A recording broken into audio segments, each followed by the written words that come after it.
Hey everybody, welcome back to my channel. It's been a long break. I have a couple of announcements to make, and this is not going to be a regular video like what you're used to. It's going to be a long one. I apologize, but also this is sort of an apology. But my laptop that had all of my videos that I had recorded in January, as well as all my scripts, my rundowns, my notes, production sheets, the reviews and ratings of the movies that I was working on, the list of movies that I was going to be reviewing or have, already watched with my, everything got lost. Like, fucking everything got lost. Now, it's all safely preserved. See if I can find it. On this hard drive that I was able to take out of the broken laptop. Unfortunately, I can't even find it right now to show you. It's in this mess. Unfortunately, it's an itty bitty M.2 SSD drive, and I do not have an M.2 adapter, USB or otherwise, for this laptop, my functioning laptop.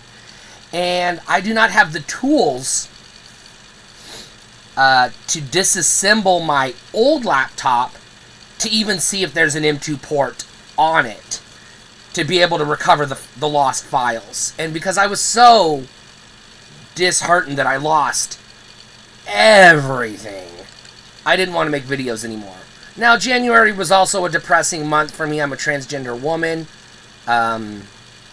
which means, my girlfriend is Hispanic. She's got friends and family that are and people in the Latino community that are distraught right now with things that are going on in the U.S. And so I was just like, you know what? I just need to take a break from everything. So I've been literally I haven't even been watching horror movies or nothing. I've just been playing Minecraft. Nothing. Just playing Minecraft. So this video, it's twofold. One, it's going to be a long video because I'm going to run down, just sort of rapid fire in some ways, a lot of topics that I haven't had a chance to get around to yet, that I'm going to have to, at some point, get those files off of that SSD drive onto this computer. I'm still working on that. I only work 1 day a week. I don't make a lot of money. So I can't afford to buy an M.2 USB SSD adapter to plug into this laptop. And I can't afford to go out to, Ace Hardware or Best Buy or whatever and buy the laptop toolkit to disassemble the other laptop to see if it has the connector to reassemble it and blah, blah, blah. I just don't. So, that's the first half of what this video is going to be. It's just sort of an apology for not doing anything. I'm going to try to make it up to y'all by just giving you a good, hour to maybe hour and a half, 2 hours. I'm not going to go over 2 hours because that's too much.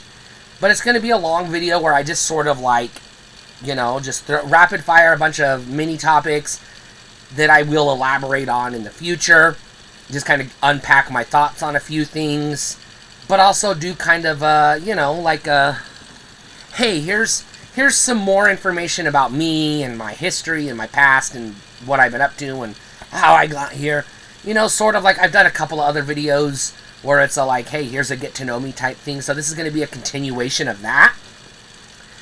And then I am going to try to do some content for the other channels.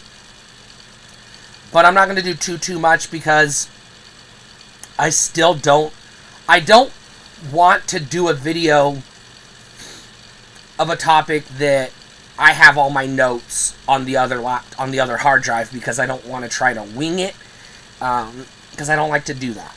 So if it's a topic that, I know I want to talk about it, but all my notes are over there and I don't want to try to remember things that I might forget, so I'm gonna, I'm really trying. And hey, if you're an awesome person and you're really generous and you want to mail me an M.2 to USB enclosure thingy so that I can recover all my stuff and get back on track, that'd be great. Send me a message on Blue Sky. The link's in my YouTube page somewhere. You'll be able to find it. Stephanie Bree 22, if you're looking on Blue Sky. I don't use Twitter or anything Meta. No Threads, Facebook, Instagram. I've deleted it all because of Meta's recent anti-trans policy. So, fuck Meta and fuck Mark Zuckerberg. I'm done with them. But we're not here to talk politics too much.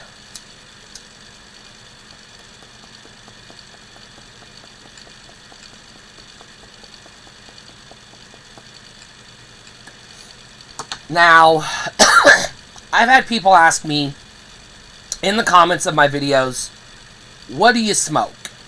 And they've asked me to do reviews of smokes and e-cigarettes and vapes and stuff like that. I'm not ever going to do that for a couple of reasons. It is not technically against YouTube's policies. However, if I did that, I would have to mark those videos as 18 plus only. And if I ever do get monetized, those videos wouldn't be eligible for monetization. Also, you can tell when I'm smoking. It's a fucking cigarillo. It's tobacco. There's no fucking non-tobacco in this shit. I just go to the gas station and buy it. You just saw me open one up.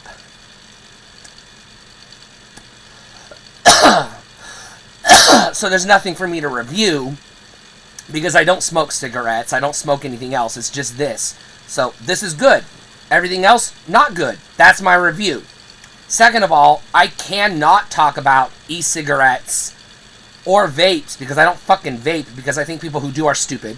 Yes, I think vaping is stupid. Just smoke it. It's not healthier, and this looks cooler. You look like you're fucking sucking on a fucking broken piece of electronics. By the way, it's electrical. It has electricity in it. You're sticking an electrical device in your mouth. You're a fucking idiot if you vape. If you want tobacco, just fucking smoke tobacco.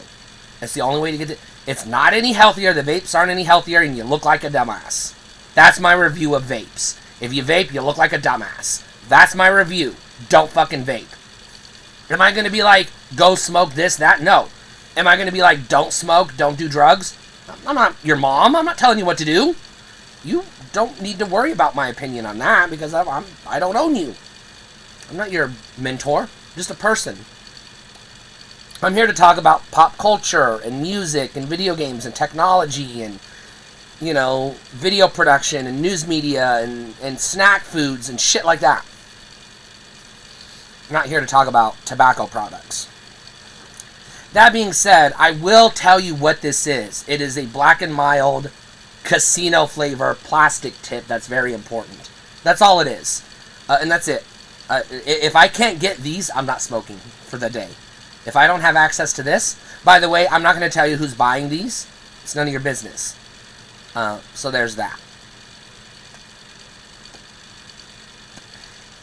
I have friends who smoke who are also addicted, who buy me tobacco when I'm out of tobacco because they understand how addictive nicotine is. So, no, I don't say on Twitter, hey, I need money for groceries, and then somebody gives me money, and instead of buying groceries, I go buy tobacco. I don't do that.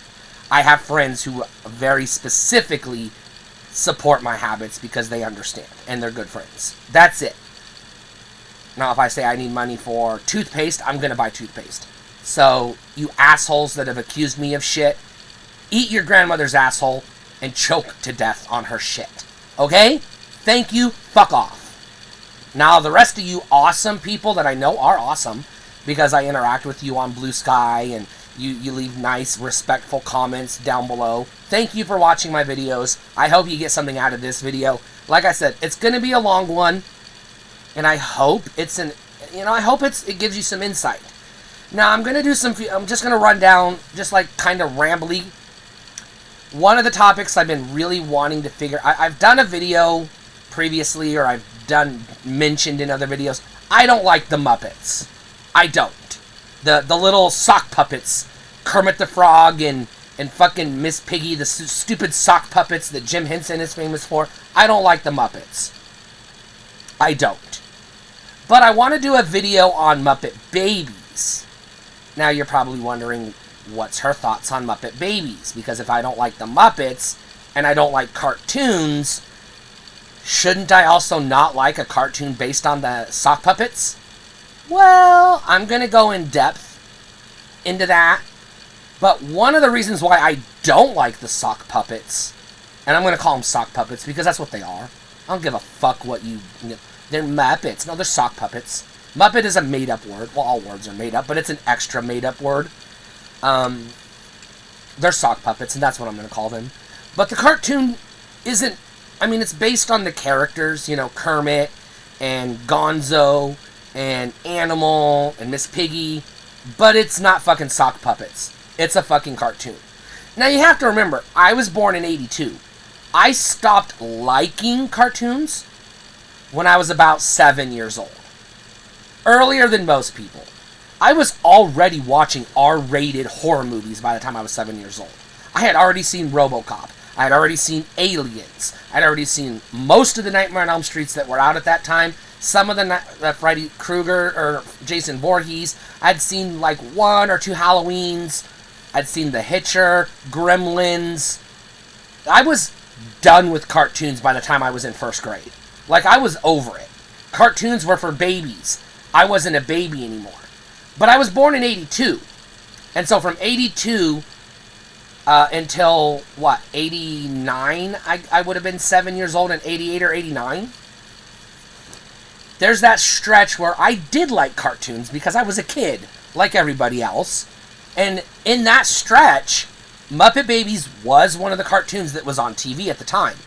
And so, in that phase of my life, I did like Muppet Babies. But, I never liked the sock puppets. My sister liked a sock puppet show called Fraggle Rock. I hated Fraggle Rock. I'm probably not going to do a video on why I hate Fraggle Rock, because it's just going to be 3 minutes of me saying, fuck Fraggle Rock, fuck it, fuck it, fuck it, fuck it, fuck it, fuck it. I hate that show. There. I got it off my chest. Don't ask me to elaborate. I just fucking hate it. I don't want to get into it. It's fucking sock puppets. I hate sock puppets. No, I did not like Lamb Chop's Play Along. I watched it because I had sisters in my house. I had 3 sisters. We had 1 TV. Well, we had technically 2 TVs. We had the living room TV, and then we had the small portable TV that we shared. I got to put it in my bedroom and hook it up to the Nintendo during the week, and then on weekends, I had to give it to my sisters, and they had a VCR, and they got to hook the VCR up to it on the weekends. They would get to watch movies that they rented on the VCR in their bedroom, and that's when I got to use the VCR in the living room, and I could watch videos on the big TV. So, and then I could watch Saturday morning cartoons. So it was sort of like a trade-off, but I was not always in control of the TV in the living room. The little TV that I had the NES hooked up to was a black and white piece of shit. Like this big screen, itty-bitty screen. And so,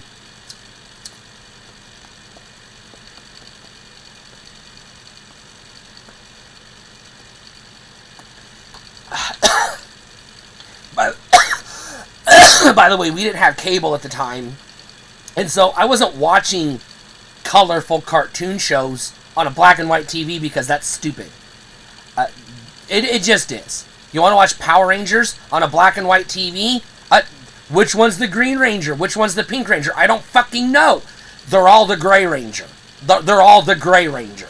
They didn't identify themselves as, I'm the Blue Ranger. It was, I'm the Tyrannosaurus Ranger.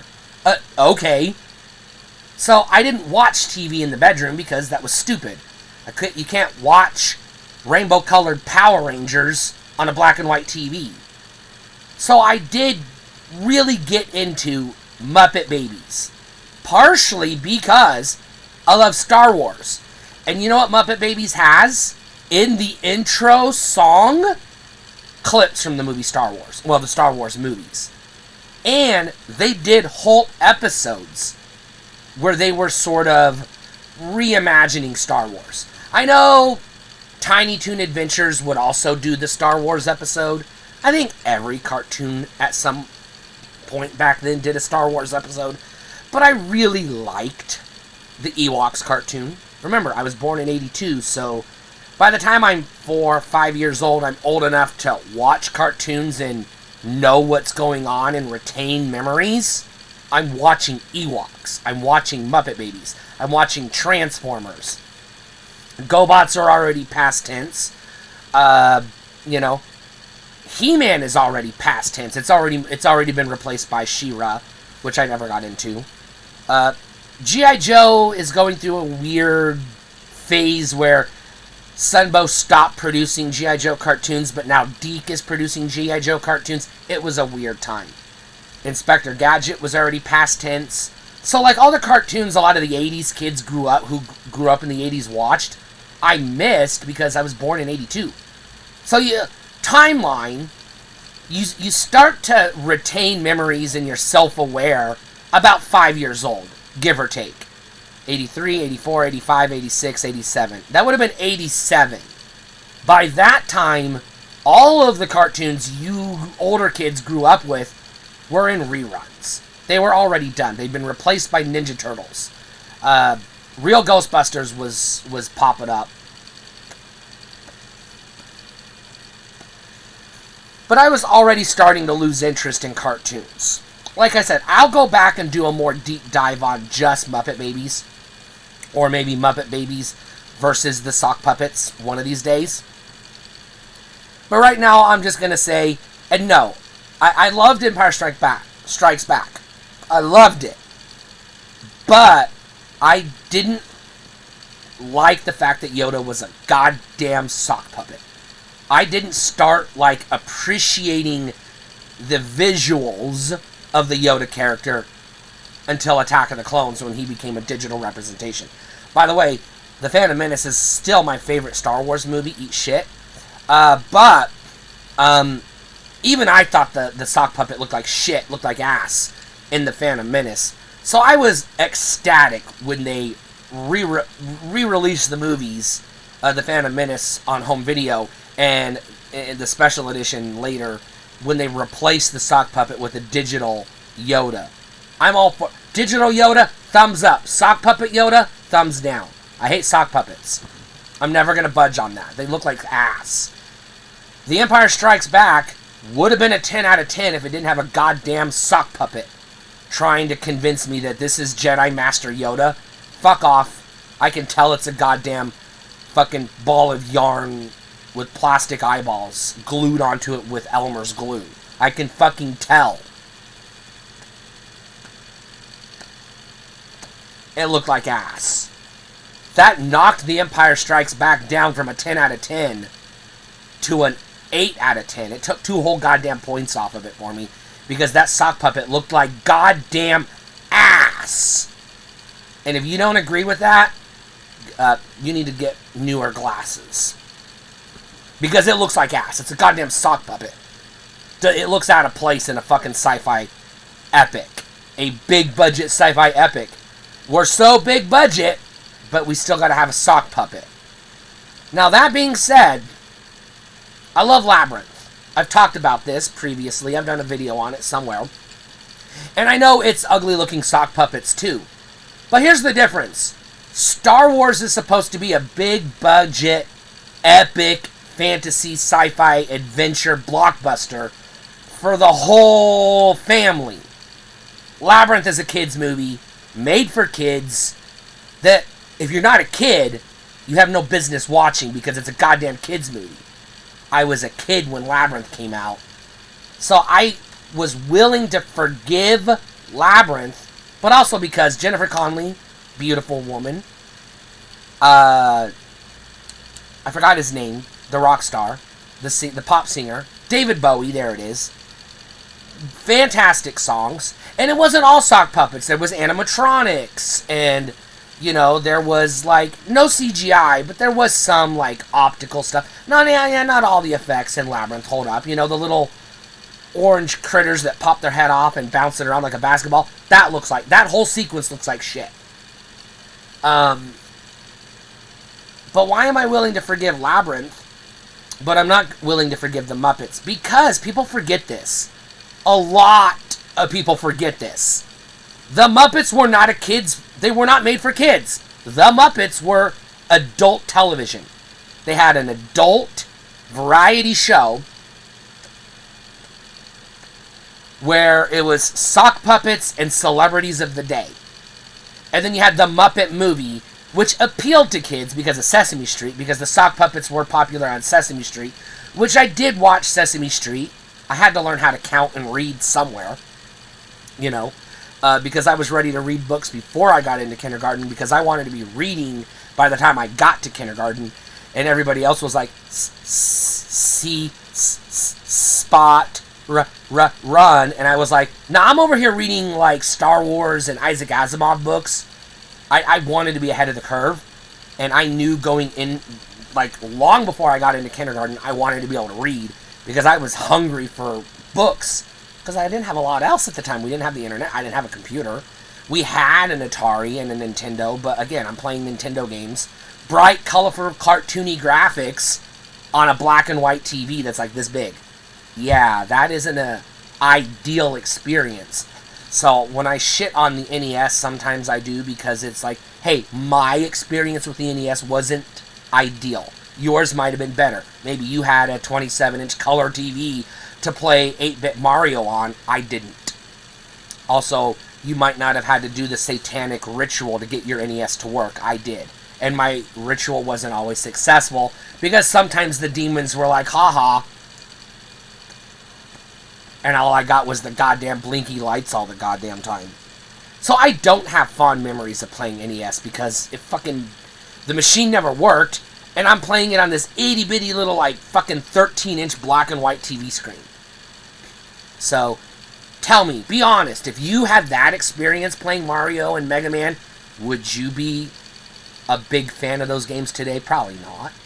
Now, I would get a color TV later when I got my Sega Genesis, and then eventually a Super Nintendo, and then I never looked back. And then I finally got to play Mario and Mega Man and everything else in full color years later. But I didn't know Mario was red and blue. He was just like black and gray. Mario and Luigi didn't look any different at all on a black and white TV. I couldn't tell which one was Mario, which one was Luigi. There was no difference. It was just shades of gray.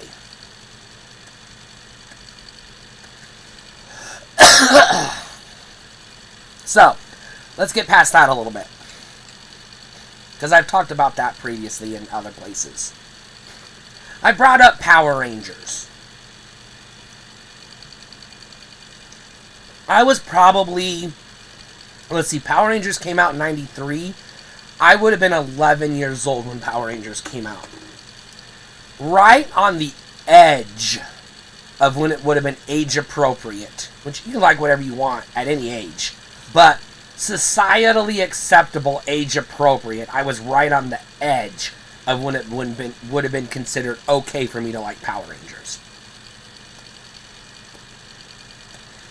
So, I started with Mighty Morphin. I watched the first season. I watched the second season when they got their Thunder upgrade, the Thunder Power, the Thunder Zords.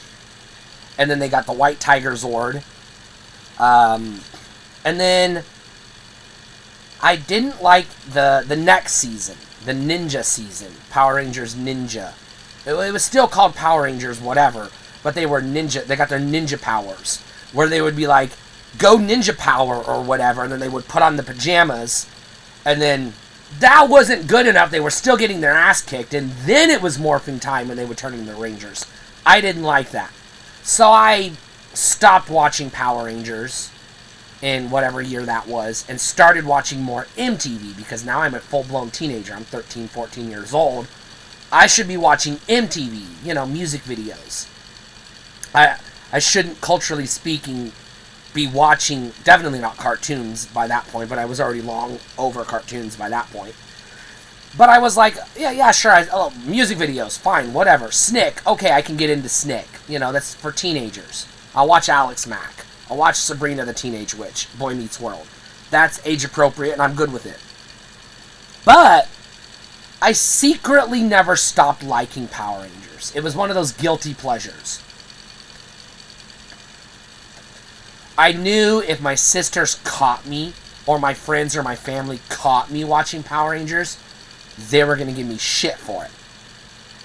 And I got bullied a lot in school at that time, in grade school. And yes, my dad was kind of abusive and verbally abusive. Not physically abusive, but verbally abusive to an extent. He wasn't a total asshole, but, you know, he liked to pick on his kids, as parents did back in the day, so I'm just going to say it is what it is and move on. But I didn't want to give anybody, sisters, parents, cousins, friends, bullies, any extra ammunition to give them a reason to dump on me more than they already did. But one day I did, flipping through the channels. No, backtrack. Okay, because I did already see the movie. I saw the movie, but I felt guilty watching the movie. I went with my friend to go see it. We went to the theater, and then we went to wherever it was, Burger King or McDonald's, whichever one of those places had the toys, and we got the toys, even though we were like too old to be watching the movie and too old to be playing with toys. I didn't care, because he was a nerd too, so he was the one friend I had that was like, shh, it'll be our secret. And I was like, okay, sure. You know, he told everybody we were going to see, I don't know, Ace Ventura or something, but we were really going to see Power Rangers, but I didn't give a shit. One day I was listening to the top 40. I think it was still Casey Kasem at the time. I don't think Rick D had taken it over yet, but I could be wrong. But I remember listening to the top 40, and they had the new Pink Ranger, the blonde Australian chick or New Zealand chick, I don't know, the blonde chick that had replaced Kimberly, doing a promo spot, because it was like the Fox Kids block of the, I don't know if it was Rick Dees or Casey Kasem, but the top 40 show had a Fox Kids block where like various, you know, Power Rangers actors or voice actors, like the guy who did whoever it was that did the voice of Eek the Cat, or the voice of Storm from the X-Men cartoon, whatever, they would introduce the next like 5 to 10 songs in the countdown. And so she was talking about the upcoming season of Power Rangers Zeo and what was going to happen, and I was like, Power Rangers Zeo, what's that? And so one day after that, because that piqued my curiosity, this was 1996, 95 or 96. The movie had already come out. And, you know, so I'm like a full-blown teenager. I'm like 15 at the time. Maybe 14. 14 or 15. Way too old to be into Power Rangers, societally speaking. Obviously, you can like what you like, but you know what I mean. And I was flipping through the channels one Saturday afternoon, and I popped in, and it was Power Rangers Zeo. And I got this rush of, yes, guilty, like I shouldn't be watching this because I'm too old for this shit, you know? But I fucking loved it. It just had that warm, familiar feeling of, this is what I want to watch. I don't want to watch MTV or Soul Train or Family Matters. I want to watch this. But I had already missed, like, probably 50 or more episodes of what the fuck was going on. So I was really lost. But I didn't care. It was like, oh, cool, we got robots now and spaceships. It's the Machine Empire. And we got we got this blonde chick whose name is Kat, who's replaced Kimberly, the girl we all had a crush on back in the day. Kimberly's gone, but now here's Kat. Okay, Kimberly, Kat, they both start with a K. Fine. Pink Ranger, whatever. I don't remember enough about Zeo to tell you what the story was, who the bad guys were, or what the Zords turned into. I don't remember if this was when they were ninjas or animals, you know, like when they had the ape and the I don't know, bald eagle or whatever the fuck it was. I don't remember. The frog. One of them was a frog at some point. I don't remember. But I remember feeling guilty, but also really liking Zeo. Now, about 3 years ago, I was going through that. Hey, excuse me. Sorry for that. About 3 years ago, I was going through a real big nostalgia phase where I really wanted to revisit stuff from my childhood that I either forgot about or I just was curious. Does it what's it going to be like today? So I went back and checked out Ninja Turtles, the cartoon. Does not hold up. Anyone who says it does needs to get their head checked.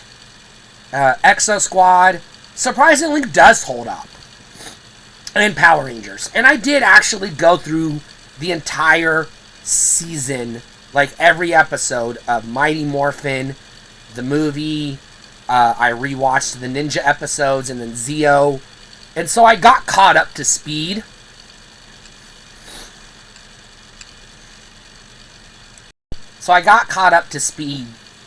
And midway through, I would say, the first season of Zeo, around the time they introduced, I want to say Tommy, who had been the Green Ranger, and then the White Ranger, and I guess now he was the White Ranger. Not White Ranger, Red Ranger, or Gold. I don't remember the specifics, but around the time they introduced his brother, and I guess it was there was a Gold Ranger. I don't know. I wasn't really paying attention. I was just sort of watching it so I could be like, okay, I just want to know what this was like because I kind of only got bits and pieces of it as a kid, and I was just curious. Around that time, I snapped out of it. The illusion was broken, and I was like, I'm not enjoying this, and I just stopped watching it. That being said, as a toy collector, I have another toy channel, Breeze. I have another channel, Breeze Toys and Games, where I show off bits and pieces of my toy collection. I've got a lot of Power Rangers toys, action figures, Zords, monsters. I still have nostalgia for the toys, maybe not as much for the movie or the show. Which, by the way, if I'm in the right mood, I can go back and rewatch that 95, 96 Power Rangers movie. You know, Power Rangers the movie. You know, the one where they're skydiving and Ivan Ooze. I can go back and rewatch that if I'm in the right mood. Or just, like, pop into a random episode of the first 2 seasons of Mighty Morphin. But I'm not, like, gonna go out of my way to seek it out. I'll just be like, you know what? I want to watch Saved by the Bell. I'll watch 3 or 4 episodes of it. And I'll be like, okay, now I want to watch, like, a couple episodes of Power Rangers. And then maybe an episode of, like, Sabrina the Teenage Witch. Or Boy Meets World. Or, God forbid, maybe, like, Space Cases. Which is another show I really want to do a whole deep dive on. But not today. But I'm going to come back to it in a minute. Put a pin in it. Hold me to it. But I don't watch a lot of... I don't go back and watch a lot of those shows. Because I just don't really get in that mood very often. You know? I'll go back and rewatch a Nightmare on Elm Street or a Child's Play movie or Terminator, RoboCop, or something like that. But I don't really have much desire to go back and rewatch TV shows, especially kids' TV shows, of that era. Not even, like, the stuff I loved back then, you know? Like, I'm not even going to go back and watch Alf. Or Growing Pains, a show that I watched religiously as a kid. I'm just not into it. I've moved on, I've grown up, I've discovered other things, or I just don't care anymore. Now let's talk about Space Cases. I'm going to do a whole video on it, but I want to bring it up. And the reason why I specifically mention Space Cases over everything else is because it does have ties to Power Rangers. Now, Space Cases is one of those sci-fi kids TV space exploration Star Trek knockoff TV shows that aired on Nickelodeon in the mid to late 90s. So, at this point, again, I was still holding on to, I like sci-fi stuff, which is one of the reasons why I still was interested in Power Rangers, but Power Rangers was too goofy. You know, but I couldn't get into Star Trek. I tried Battlestar Galactica. No. For a brief period later on, I would dabble in Doctor Who. Did nothing for me. I tried Deep Space Nine. I tried fucking Babylon 5. I tried the underwater one. I can't remember what it was called. I tried the Stargates and all those. I just couldn't get into sci-fi TV. But I'm watching Nickelodeon because it's on, because my sisters like Nickelodeon, and I'm not gonna argue with them like, hey, let's watch MTV when I know they're gonna say no. So I'll sit here and, the cartoons are done. They've run their course for the day. We watched Real Monsters. We watched, Hey Arnold. We moved past that. We got through the Rugrats, and now it's time for the quote-unquote teenager shows. And there's the Secret World of Alex Mack and the, other shows. But there's this spaceship show called Space Cases. And I'll do a whole dedicated video to it, but here's the gist of it. It's a high school in space. It's Saved by the Bell in space, is what it is. So you've got, some of the characters are human, some of the characters are, aliens or cyborgs, or I don't remember. It's really weird. You got a girl with rainbow-colored hair, but one of the characters is played by the actor, I don't remember anybody's names. The actor that played Zack, the Black Ranger, in the first 2 seasons of Power Rangers. But here's the only reason why I remember he was in the show. Because it didn't last very long. There was 1 season, and then they mixed up the cast. There was some kind of, I don't know, storyline. They went through a black hole or something. I don't fucking remember. And so they mixed up the cast. And then the show got canceled out of the blue because people were like, fuck you. What's going on? And then just we moved on to other things, I guess. The reason why I remember this is because a few years later, 2003, 4-ish, I'd forgotten the show. I could remember watching it, but I couldn't and I already had the internet by this point, but I couldn't remember enough about the show to go to Google and say, what was that show on Nickelodeon, blah, blah, blah, blah, blah. I couldn't find anything in the search results because, the internet was different back then. Google worked differently back then. So you couldn't just say, what was that show with the girl with rainbow hair on Nickelodeon on a spaceship, and it would say, oh, it was this show. Nah, if you type that into Google, it would be like, I don't know, it would bring up a GIF of a Jell-O commercial from or fucking whatever. The internet was different back then.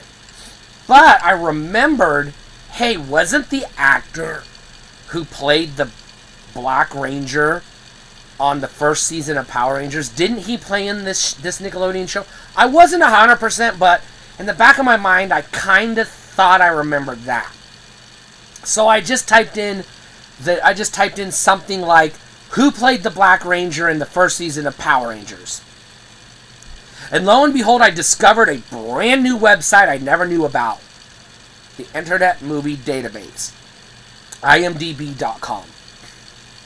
And so it brought up his IMDb page, and sure enough, I'm scrolling through, and it says, Space Cases, Nickelodeon, and I click on it, and I was like, yes, that's the show! Now, I don't know who owns the rights to Nickelodeon's catalog today, but I haven't been able to find this show online, anywhere. Streaming, or on the pirate sites, anywhere. I can't find it anywhere. So, as far as I'm concerned, the show doesn't even exist. There's a record that it may have existed once upon a time in an alternate universe on the internet, but I cannot verify that it actually did exist. And I'm not going to seek it out, and I don't care enough to seek it out beyond that. Because as far as I know, it's not streaming anywhere. I don't know if it's ever been released on DVD. I wouldn't buy it if it was. I can't download it off of the other sites. So I'm like, well, that was a thing that happened. But I do remember way back in the day watching the show, kind of liking it, and then forgetting about it. And that's kind of where I am today with regards to that specific show.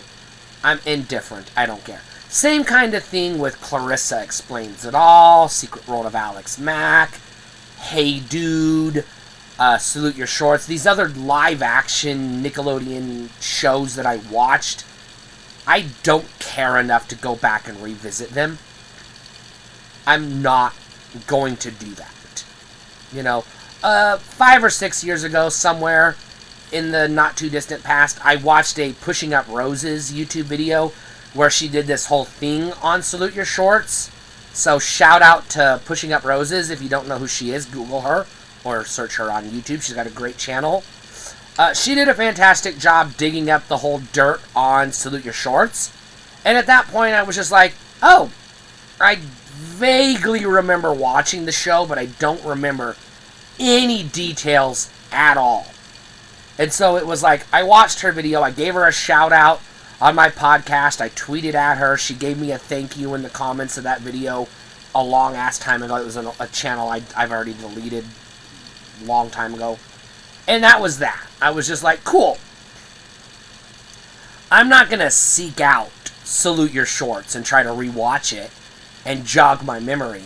It's one of those, I have distant, fuzzy childhood memories of kind of liking it a long ass time ago, but not enough that I want to revisit it.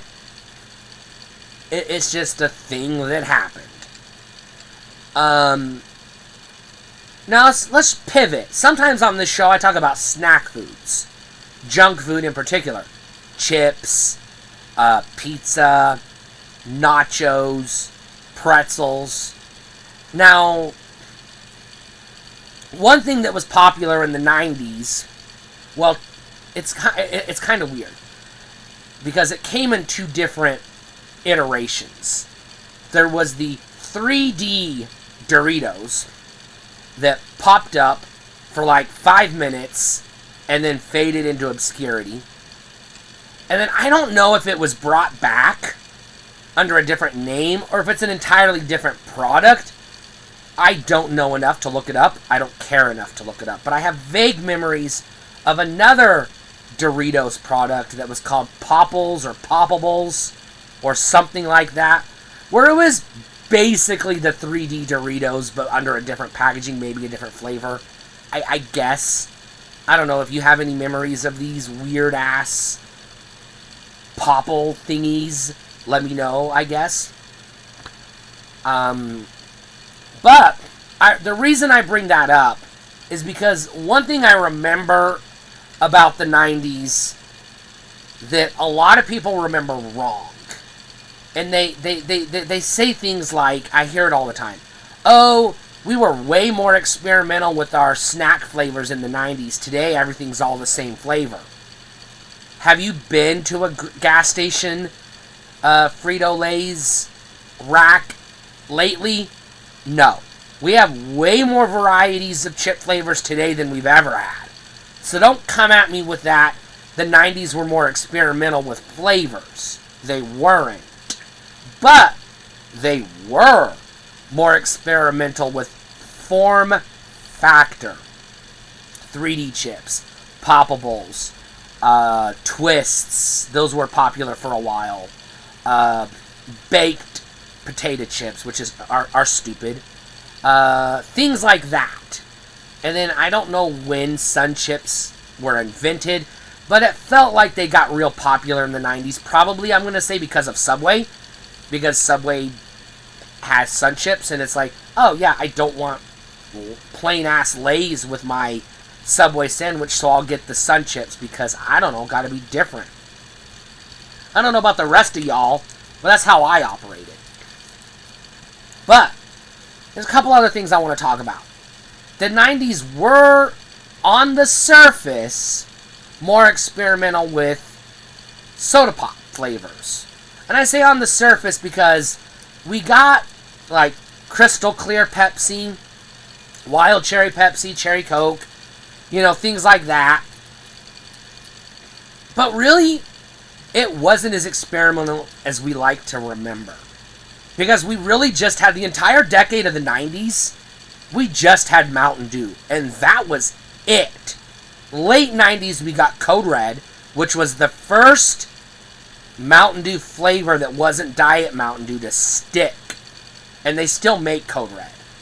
And then later we would get Volt and Baja Blast and Livewire and all this other shit. But for the longest time it was just Mountain Dew.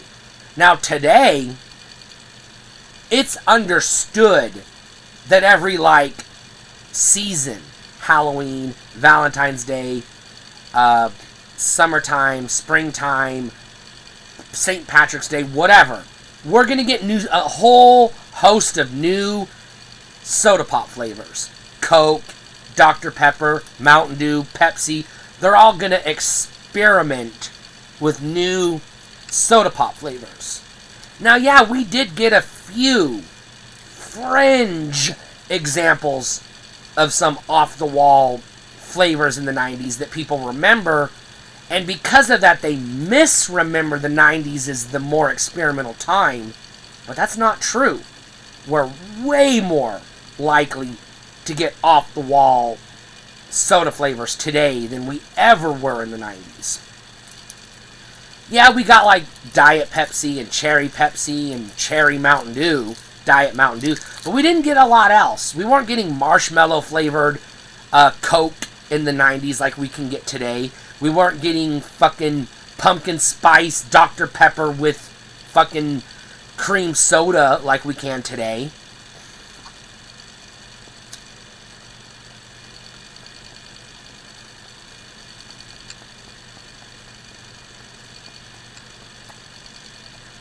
We were lucky to get Surge in the 90s. But you know what you can get today? Hot Cheetos flavored Mountain Dew. You could not dream of that in the 90s. Look, I lived through the 90s. I'm a 90s kid. I was born in 1982, which means I was 10 years old, which is when you're really starting to get into your childhood. Prior to that, you're a toddler. So I was really coming into my own, in the 90s, and then a teenager in the late 90s. Yeah, I do have a lot of fond memories of the 90s, but I try to go out of my way to make sure my memories are accurate. So if I think I'm remembering something one way, I'll look it up, and I'll be like, oh, that's actually not how it was. Now, we were sort of experimental in the 90s with, cereals, which started in the 80s because every cartoon and video game in the 80s had a cereal. This sort of continued a little bit in the 90s, but we replaced cartoons with just brand new cereals, like Reese's Puffs, or Cookie Crisps, or fucking, some random, I don't know, s'mores bites or something like that. I don't know if that's a real thing, but it probably was. Now, yeah, to that end, I'll give you. There were more cereal varieties in the 90s than there are today at retail. I have to emphasize at retail. Because today, if you go to a retail store, you're just going to get Cheerios, Chex Mix, or Rice Chex cereal, maybe Corn Flakes, maybe Frosted Flakes. You're not going to get... Yeah, you still have a whole wall of cereal, but you don't have as many choices. But you got things online like Magic Spoon and stuff like that where you can get varieties. It's not sponsored, by the way. I just know about them. But yeah, so there are alternative cereals today that we didn't have in the 90s, but a lot of the flavorful, experimental cereals that we did have in the 90s, they're long gone. I'm not going to conjecture as to why that is. I'm just going to say, I'm not 7 years old anymore. I'm not eating cereal these days. I don't care. I don't have a 7-year-old in my house that I need to feed cereal to keep them alive.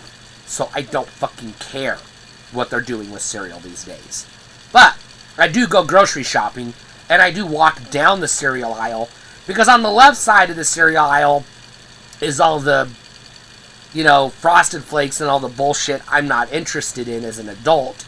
And on the right side is all the Quaker Oats and Pop-Tarts and things that I am interested in because I just want to pop a Pop-Tart in the microwave, or not microwave, toaster oven, excuse me, and slather some butter on top of it and have something to eat because I don't want to, well, one, I'm not putting milk in my body at all.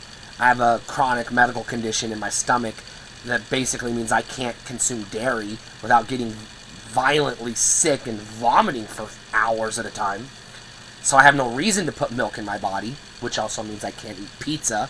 But that's, well, can't as in shouldn't, but it's another story for another day. But, I'm not into cereal. Now, another thing we had real popular in the 90s that people also, I think, remember wrong because there were, like, some fringe examples, like Gushers. 80s, there was Ecto Cooler, but the 90s also gave us things like Fruit Roll-Up, Fruit by the Foot, you know, the gummy bears that were like the extreme gummy bears, you know, Sour Patch Kids gummies or whatever the fuck it was called. There were some things like that, but it was like Sour Patch Kids. It was just the one. It was like Fruit by the Foot. It was just the one. Things like that. Today we've got like 13 different flavors of Reese's. And Reese's Peanut Butter Cups with pretzels and peanuts and fucking Chex Mix and everything else. And we've got all kinds of Sour Patch Kids and all kinds of Laffy Taffies and alternatives. And I don't know if Gushers are even still around, but I'm sure there's something that'll give you your Gushers fix. So there's this perception that we had more variety in the 90s when we really didn't. And I think part of that is because we had more variety in the 90s than we did any decade prior to the 90s. And marketing. We were seeing these commercials during our cartoons, during our Nickelodeons, during our MTV music video breaks. Yeah, so we were aware of these products. Whereas today, you know, we're grown-ups. We're watching Netflix, presumably without commercials. We're not buying candies like we were as a kid, so we're not aware of there's more varieties. But if you go to the gas station or the grocery store and actually look at what's available, there really are more varieties of, like, types of candy, form factors and flavors and delivery methods and textures than there were in the 90s. Now, yeah, some of those oddball snacks and sodas and things from the 90s are gone. Past tense, they ran their course, and so we have this, like, nostalgia for something that's gone, and then so we create, like, an online petition, and we beg Keebler or Frito or Pepsi to bring it back, and then they do for a limited time because they know we're going to remember how shit it really was and get over it real quick. So they'll be like, alright, we'll bring it back for a month during a special promotion. You'll go out, buy a case of it, vomit because it was garbage, and then be like, yeah, I'm good. And then you're going to move on because, oops, there's a reason why that shit didn't last, because it wasn't good. It's like every time there's a new Ghostbusters movie, they have to bring back the Ecto Cooler. And everyone's like, oh my god, I can't wait to get Ecto Cooler. And then they put that chemical sludge in their mouth, and they're immediately reminded why it's not a year-round product. And they're like, oh yeah, it actually kind of sucks. And then they, you know, regret buying a case of it because they're like, oh, I got to get a bunch of it because I know it's a limited time. And then they're scrambling to sell it on eBay because they're like, oops, this shit sucks. I got to dump it on some collector that's not going to consume it. They're just going to put it on their bookshelf. Because for some reason, there are people out there that want to put old expired food packages on their fucking bookshelf for some reason. No judgment, to each their own, but, like, make sure you, like, sanitize that shit before you put it near your wood, because the fucking bacteria that's going to be growing inside of that package is going to get out, and it's going to mold, and then your bookshelf is now dust. So, don't be stupid, you know? Poke a hole in it, dump the contents in the toilet, and preserve the package if you absolutely must. But please, for the love of God, don't keep expired foods in your house for the bacteria to feed on. That's how we get these global pandemics, this bird flu and all this shit, because people don't wash their hands. People give me shit for having brown hands. I wash my hands. My hands are brown for reasons I don't want to get into. It has something to do with my job, and I have a lot of dirty electronics, and I'm just going to leave it at that. But I do actually wash them, as in I wash the germs off of them. But yeah, I could probably do better, I'll admit. But at least sanitize your shit. That's all I'm asking, please. Especially after you use the bathroom. At the very least, wash your hands after using the bathroom. You know? And I know some people are calling me a hypocrite or whatever. I don't give a fuck. You know? I don't give a fuck. But it's not important. Let's move past that. Let's talk about something else. We've talked about snacks, cartoons, stupid ass sock puppets. But what else do I have a polarizing opinion on that's gonna piss people off? And no, I'm not a troll. I'm just not like everybody else. I'm different than everybody else. I am neurodivergent, so my brain doesn't process things the same way as the neurotypical does. But also, I grew up in a different place than you did. I was poor, living in the middle of dirt-ass Kansas. I didn't have cable TV. I didn't get a VCR until later. So, I have different experiences than you do, or most people do. But, that being said, I'm also an individual who can think for myself and like what I like. Now, I've done a shit ton of videos on console wars of the 90s, the 80s and 90s. I've done a whole deep dive into individual consoles in my video game collector series.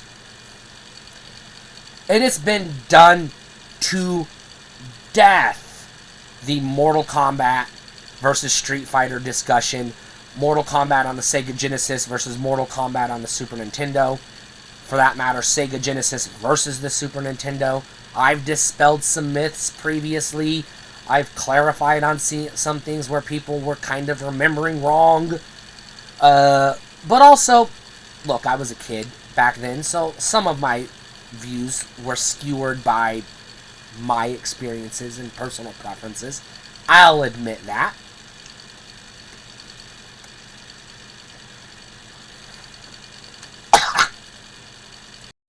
But also, like, I want to be crystal clear here. I personally love the Sega Genesis because I had one first. I got my Sega Genesis for my 12th birthday. I got my Super Nintendo 2 years later. I had already had 2 whole years of playing Genesis in my bedroom, but also a couple of years prior to that playing it at friends' houses who had Genesis. But I want to be crystal clear because I sometimes am harsh on Nintendo. I still loved the Super Nintendo. I wouldn't have bought the goddamn thing in '96 if I didn't love it. I wouldn't have kept it if I wasn't enjoying it. But I will say this when it comes to... I'm not going to get into tech specs because, goddamn it, if you're pulling out the magnifying glass and the fucking ruler to count pixels and colors of pixels, stick this up your butt, you dipshit. Nobody fucking cared about pixels and frame resolution and frame rate. We just cared was the goddamn game fun. So I'm only basing this on, was the game fun? Not did it have more colors or sound channels or frame rate. I don't give a goddamn fuck, and neither did anybody else back in the day. That shit didn't become a talking point until like 98, 99, and later once people started to get on the internet and dissect this shit. When they could go to Wikipedia and read the tech specs. Prior to that, nobody knew what the fuck CPU was of the Genesis or the Super. Nobody knew. Because it's not on the back of the box. It's not on the games, and it doesn't affect gameplay worth a squat. So stop talking about pixels. God damn it. Now, let's push that aside.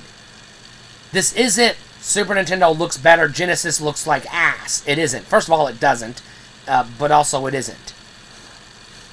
Side by side, if you compare the two, and I'm just going to say this, side by side, you got the Genesis, you got the Super Nintendo.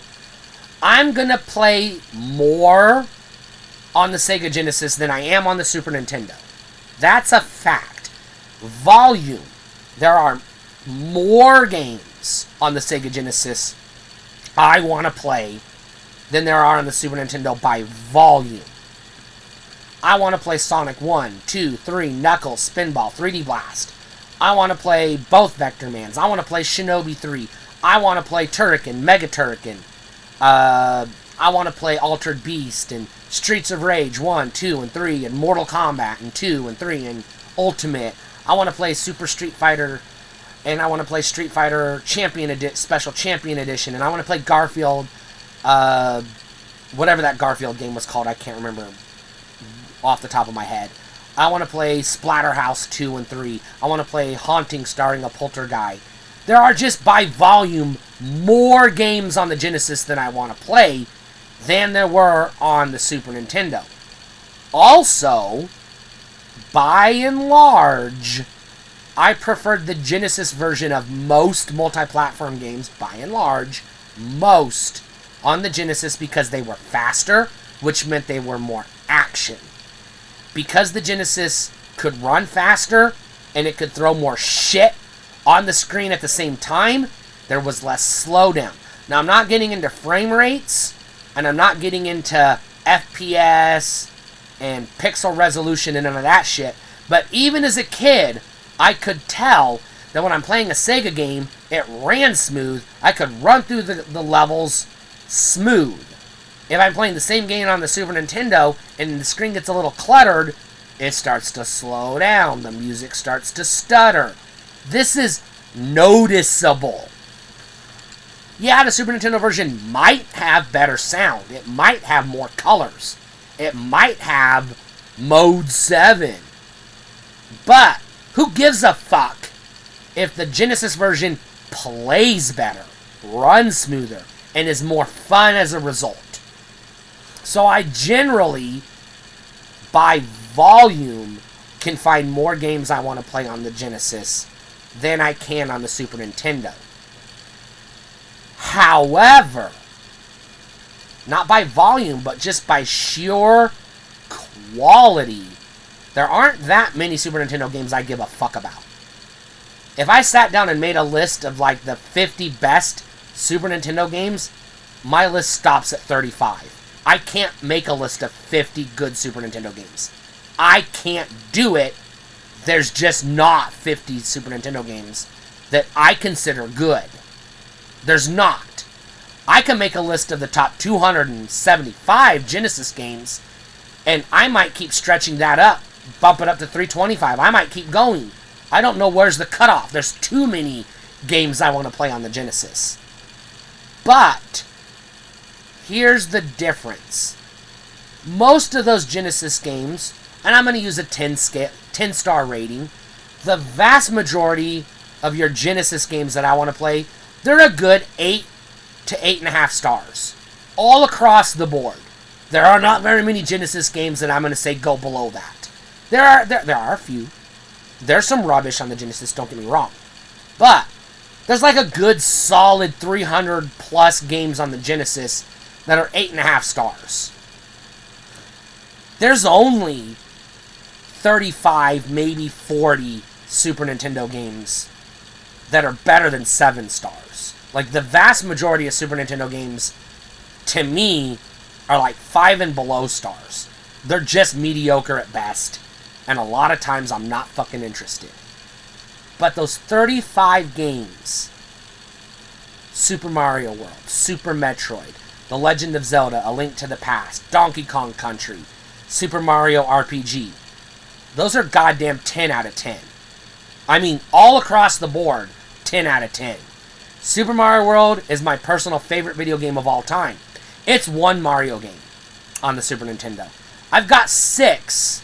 I'm going to say 8.5 star and 5 8.5 star and 1 10 out of 10, 1 10-star Genesis Sonic the Hedgehog.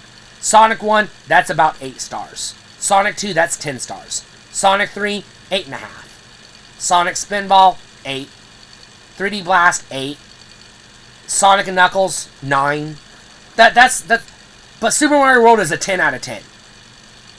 Yeah, it's only one Mario game on the Super Nintendo I give a fuck about. But it's the best fucking Mario game they've ever made. I love Super Mario 64, but even that can't hold a candle to Super Mario World. I'll play columns all day long. I like columns. I'm going to be the first person to tell you I don't love Tetris. I don't hate it. I don't love it. If I'm rating columns, 7 out of 10 stars. If I'm rating Tetris, if I'm being honest, 5 out of 10 stars. I would rather play columns than Tetris. Dr. Mario, 9. That's a 9-star game. It's not perfect, but it's goddamn close to perfect. I would rather play Dr. Mario than Tetris, or Puzzle League, or Puyo Puyo, or any other puzzle game. Dr. Mario, that's my jam. Tetris Dr. Mario Remix, or whatever the fuck it was called. Alright, I'll give you that, Nintendo. The Legend of Zelda Ocarina of Time, another 10 out of 10. Yeah, I'm going to say this. There's nothing, absolutely nothing on the Sega Genesis that is comparable to A Link to the Past. It's not a 10 out of 10 star game. It's a 25 out of 10 star game. It's off the fucking charts. Okay? It's beyond perfect. It is probably one of the best fucking video games I've ever played in my life. Not my personal favorite, but one of the best fucking video games that has ever existed. There's some good stuff on the Genesis, but here's the thing. It always comes down to this with Nintendo. They don't usually have as many good games. They might have as many games total as their competitors, but not as many games that are worth a shit as their competitors. But that one Mario game knocks it out of the park. That Donkey Kong game knocks it out of the park. Super Metroid knocks it out of the park. So it's like, yeah, I'm probably only going to pick 35 Super Nintendo games that I'm going to give my seal of approval and say good. The rest of it is bullshit. But those games are so much better than even the best games on the Genesis. And I still I'm saying this as someone who loves the Genesis. I mean, loves it to the point that my Steam handle is Sega Gamer 12. My original online username was Sega Gamer. I used that more than anything. So, yeah, I love Sega. And I'll defend the 32X to the death. It's quirky as fuck. It's got a lot of fucking issues, but I love it.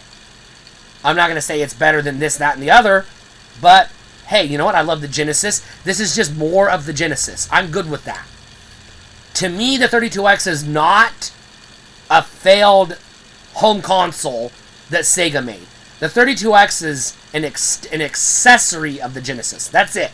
The Justifier gun, the activator, weird activator controller, the fucking Menacer, and the 32X. Those are all just, as far as I'm concerned, they're all just accessories that enhance the Genesis. And as an accessory that enhances the Genesis, in that context, the 32X is something Sega has. Nintendo doesn't have a fucking thing that's comparable. Nothing. They don't have nothing that comes close. You're going to talk about Star Fox? Star Fox sucks. God damn it, that game always sucked. Now, I'm not going to shit on it for having 15 frames a second because I didn't know what that meant back in the day. But I am going to shit on it because I'm like pushing the controller and he's going... and I'm pushing left, and he's going, and I'm like, come on! Just move! That game sucked.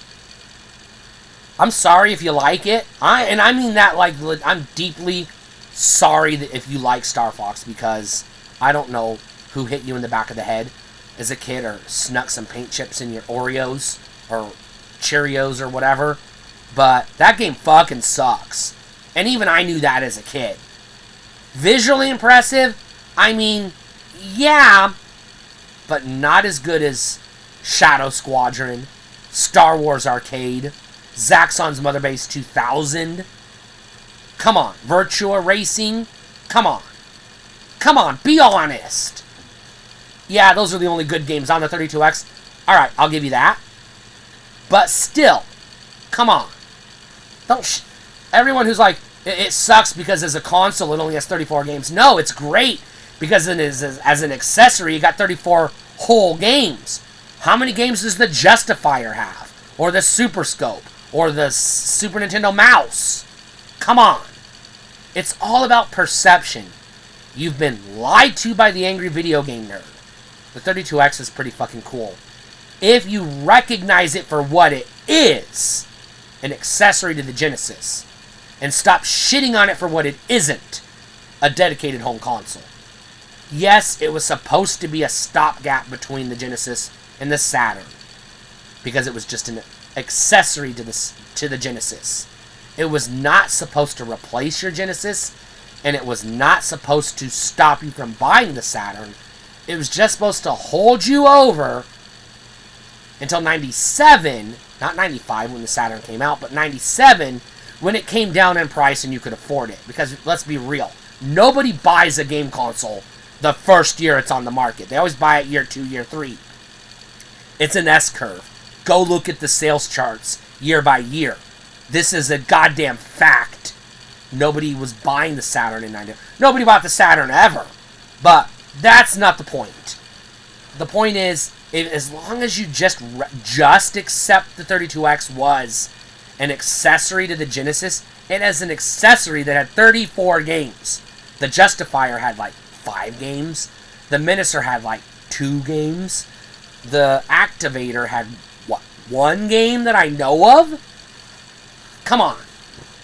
The Super Scope had, what, 3 games? 4 games? Come on. The 32X had 34 games. As an accessory, that's goddamn impressive.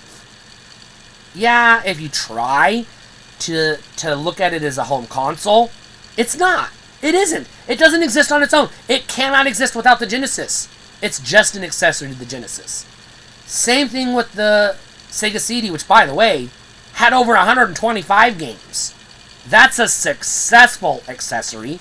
Again, if you're looking at it like, oh, it only sold 2 million units. Yeah.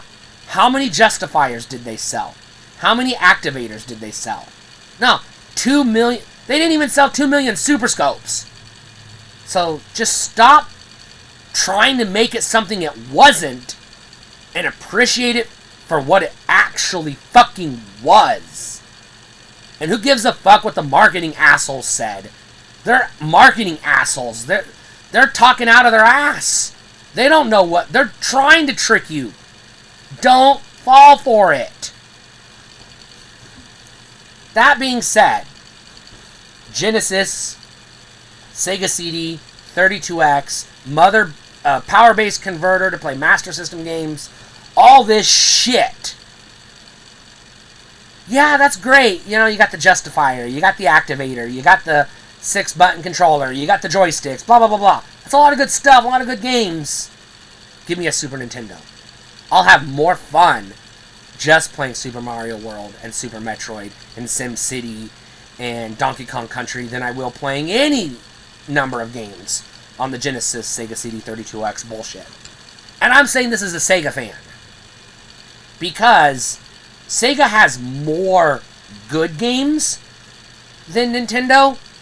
But when Nintendo does make a game, they don't make very many, but when they do make a game, it's the best fucking game you're ever going to play in your life. Sega can't say that. So I'll give you that, Nintendo fans. But, and I'm going to do a whole video on this, And we're not counting pixels. We're not talking frame rate. And I don't give a fuck about colors. I'm not impressed that the Super Nintendo version of Mortal Kombat has a blue waterfall in the background of the courtyard. Because when you're playing the game, you're not pausing the game to ooh and awe over the rainbow fucking waterfall in the background. You're playing the goddamn game. The Genesis version of Mortal Kombat is the better version. I'm not going to sit here and count pixels. I'm not digging out you have to have a magnifying glass to be able to count the pixels. Or some asshole on Wikipedia telling you how many pixels it was, because you can't see pixels with your naked eye anyways, you assholes. Now, people are like, the Genesis version looks like shit. No, it doesn't. It actually looks good. People think it looks like shit because they were told it looks like shit because you have a gray fireball instead of a green fireball, and there's no waterfall in the background of the courtyard when there is a waterfall in the background of the courtyard on the Super Nintendo version. The character sprites look identical. Identical on the Super Nintendo and the Genesis. Same number of animations. They're the same They're the same number of pixels. Same number of fucking frames of animation. They have the same moves. They look the same. They play the same. The music sounds a little off on the Genesis version. Still good. It's not faithful to the arcade, but it's in its own way better in some ways because it's a reinterpretation of the music and it's got that techno-y twang, which I personally like, but I understand why some people want a more faithful representation of the arcade. Okay, to some people, more faithful to the arcade is better. To me, you know what's better? Better than the arcade. Yeah, the graphics aren't the same, but you know what the Sega Genesis version has? A cheat code, the Dollard code, which allows you to customize the game. You can't do that on the Super Nintendo without a Game Genie, which, by the way, the Game Genie still exists on the Genesis, so that's not even an advantage, and you can't do that on the arcade because there is no such thing as a cheat code or a Game Genie for the arcade. So the Genesis is the best version of Mortal Kombat. And the Sega CD is that version with enhancements. If you're going to try to convince me the Super Nintendo version is better because there's a goddamn waterfall in the far background of the courtyard, no, I'd rather have the blood. I'd rather have the actual pit. I'd rather have, all the fatalities and the hidden characters and the Green Sonya that is exclusive to the Genesis version. There is no Green Sonya at the bottom of the pit in the Super Nintendo version or the arcade, but it's in the Genesis version. There's no Dollard code in the Super Nintendo. And if you wanted to use the Game Genie to even further modify your Genesis, you can! So don't come at me with, oh, the Super Nintendo had the Game Genie. Yeah, so does the Genesis. Shut up. Now, if we're going to get into a childhood pissing contest over is Mortal Kombat 2 better on the Genesis or the Super Nintendo, I'm going to just say this. Again, back in 1994 when that game came home, nobody even knew that there was a monk in the Super Nintendo level and he wasn't in the Genesis level. Because nobody was sitting there comparing screenshots side by side. And if they were, they weren't. But even in the imaginary scenario that never happened, where they would have, it never happened. But if they were, who cares? But I am going to give you this. The Genesis version, and this is all I'm going to say, I'm not going to go frame by frame, level by level, with a magnifying glass. But I am going to say this. The Genesis version of Mortal Kombat, 9.5 out of 10 stars. It's not perfect, but it's so close to perfect that it's almost perfect. The Super Nintendo version, 5 stars. Now, Mortal Kombat 2. The Genesis version, 8 stars. It's not quite perfect. The Super Nintendo version, 9 stars. It's a little bit better. Not because it's got more colors. I don't give a fuck if Johnny Cage's fireball is green or yellow. Who gives a fuck? It's the same move. It's the same number of animations. It's the same graphics.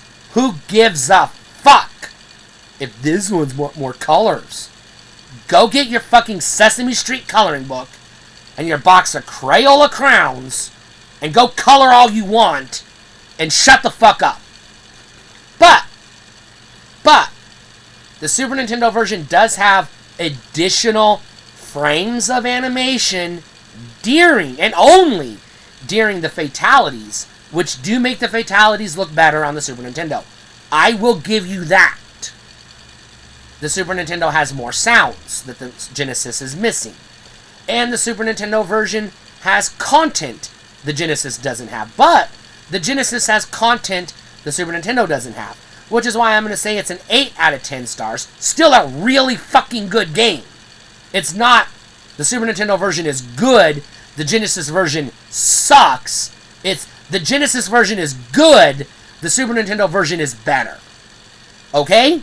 But when people say the Super Nintendo Mortal Kombat 2 was good, the Genesis version sucked, those people are assholes. I don't give a fuck if there's a monk in the background of one level. I'll take the Fergality over that. Can you do a Fergality on the Super Nintendo? No. So fuck off with that bullshit. By the way, all of the fatalities and blood and backgrounds, save for one, which we'll talk about, are in the Genesis version. The one that's missing, Goro's Lair. Okay, I will give you that. Even back in the 90s, I knew it was stupid that the Super Nintendo version had Goro's Lair and the Genesis version had the purple fucking pit. But, who cares? It's one fucking stage that you only get to play when you're fighting a hidden character, that you have to do this ungodly number of steps to do anyways. You get to play them for 30 seconds, you get your ass kicked, and that's it? Seriously? You're going to say that version's better just because if you do all these fucking steps, you can play in that stage for 30 seconds? Come on. I mean, yeah, it's in the game. I can't deny that, but does it matter it's in the game? No. Because it's not a regular background. However, with the cheat code on the Genesis, you can get to any background you want at any time you want. The Super Nintendo, you can only get to Goro's Lair if you win a certain number of rounds in a row, or do a certain number of low kicks only, or whatever the fuck it is. It's different to every character. Okay, but you can still fight those hidden characters in the Genesis. It's not like they're not there. They're just on a different stage. So, yeah, I will admit the Super Nintendo version is slightly better. But it's not this one good, this one bad. It's this one good, this one better. Okay? Knock it off with that shit. The Genesis version of Mortal Kombat 2 does not suck. And I'm sick and tired of people saying it does. It's not as good as the Super Nintendo version, but it doesn't have to be, because it's still fucking good enough. It's still an 8 out of 10 stars. It's not a 7-star game. It's not a 4-star game. Some people act like it's a 2-star game. Those people are idiots who obviously didn't even play the Genesis version. They just read some fucking Wikipedia article. Fuck off. Now, the reason why this bothers me is because I got bullied a lot as a kid. And I had a lot of people dumping on me as a kid and as an adult for not conforming. And I know it's stupid, and at the end of the day it doesn't matter, but the reason why it matters to me, and I want to mention it, is because I'm sick and tired of people telling me I'm an idiot for liking the Genesis version of Mortal Kombat 2. No, you're an idiot for hating it. Because it has all the characters, and by the way, the graphics look the same. The same on the Genesis and the Super Nintendo. There's a few muted colors on the Genesis version, and if you take a magnifying glass and pause the screen, which you're not going to do if you're playing the goddamn game, you're just fucking playing the goddamn game, yeah, there are some objects in the far background that are missing from the Genesis version. Does that affect Scorpion being able to throw a harpoon into your neck and saying, "Get over here"? No! It doesn't fucking matter! Who cares? Now, if the Genesis version was missing characters, or missing levels, or background moves, or finishing moves, or whatever, yeah, I'd say it sucks. It doesn't have the versus screen. Who cares? Seriously? You give a shit about the 3 seconds where it shows a JPEG of the two fighters with the word versus in the front? You really give a shit? Does it really matter if the announcer says round 1 or there's silence? Does it really matter? No! What matters is all the characters are there. They look like they should. The backgrounds are there. They mostly look like they should. All of the fatalities are there. The friendships are there. The babalities are there. There's not enough missing to say it sucks. There are a few minuscule, insignificant pieces of who gives a fuck missing to go, huh, alright, Super Nintendo version looks better. That's it. It just looks better. Now, I have to amend one thing I said. I said there are no moves. They all have the same moves. That's actually technically not true. You can do the crouch punch on the Super Nintendo. You cannot do the crouch punch on the Genesis. And yes, I'll admit, that does slightly alter your strategy and how you play the game. Fair enough. But not enough to change my review of the game. It's still an 8 out of 10. The Super Nintendo version, what did I say, 9 out of 10? Alright. At the end of the day, it really doesn't matter, and I don't care if you disagree with me because I don't give a shit. I just don't want you, like, calling me an idiot because you disagree with me, or telling me it sucks when it doesn't. You don't like it? Fine. You prefer the Super Nintendo version? Fine. But the Genesis version does not. All caps, does not suck. It's just slightly inferior to the Super Nintendo version. At the end of the day, who cares? Nobody's playing either version today. We're all playing the actual arcade version on our Midway Mortal Kombat collections or arcade collections or whatever, or emulation. So at the end of the day, it really doesn't fucking matter anymore. But even back in the day, it didn't fucking matter because I was there. I had the Genesis game, Mortal Kombat 2. My friend had the Genesis game. My other friend had the Super Nintendo version. I had another friend that had both. And you know what?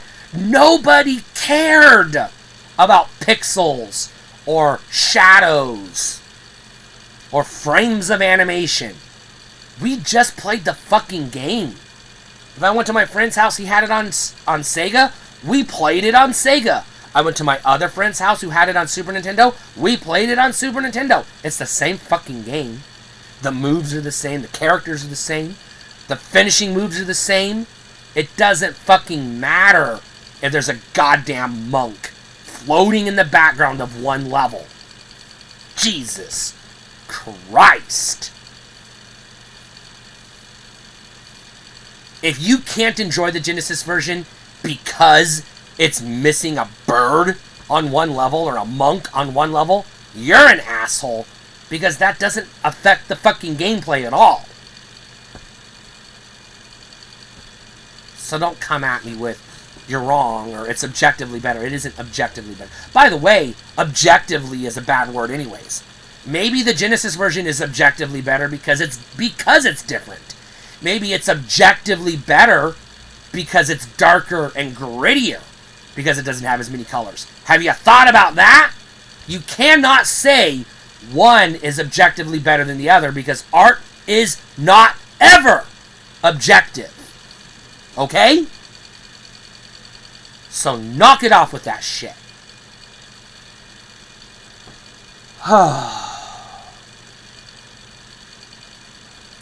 I did say I wanted to kind of, and I've done a little bit of, you know, how I got into Power Rangers earlier in the video. And I did say I was going to dabble a little bit in some of my past history that I maybe haven't covered in some previous videos. I've done whole videos on my career, and I've got 2 videos coming. One on the top 25 best jobs I've ever had, and the top 25 worst jobs I've ever had. That video, both of those videos are unfortunately, they've already been recorded. They're just stuck on that SSD drive I talked about at the beginning. I can't get to, and I'm not going to re-record them. So I'll have to recover them at a later point. But I've also done videos talking about my time in the news business, how I went from this to that, and how I got all the way up to television producer. I've done videos on that. I've done a whole video talking about my time working as a pizza driver. Whole video on that. Could use an update probably, but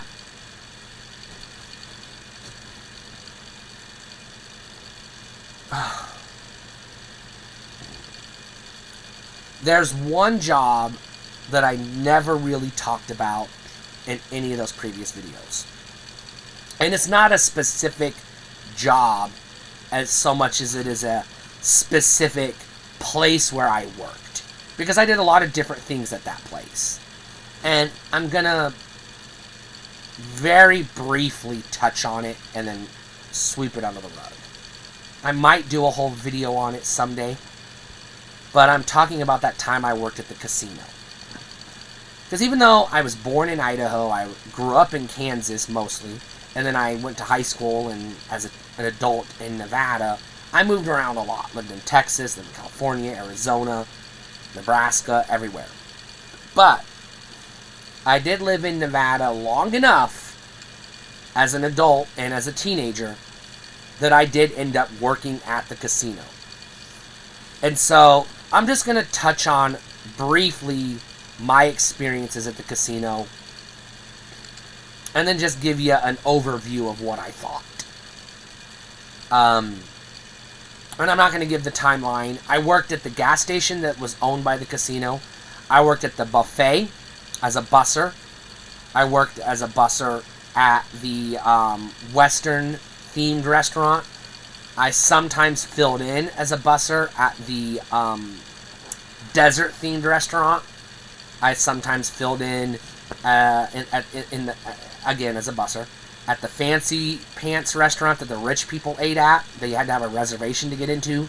Sometimes I filled in at the dining room where we had the dinner and a show, where you would watch some band that was popular in the 50s playing songs you've never heard of, but it was the only band we could get because it's a small casino in the middle of fuck all. None of those restaurant jobs were any good.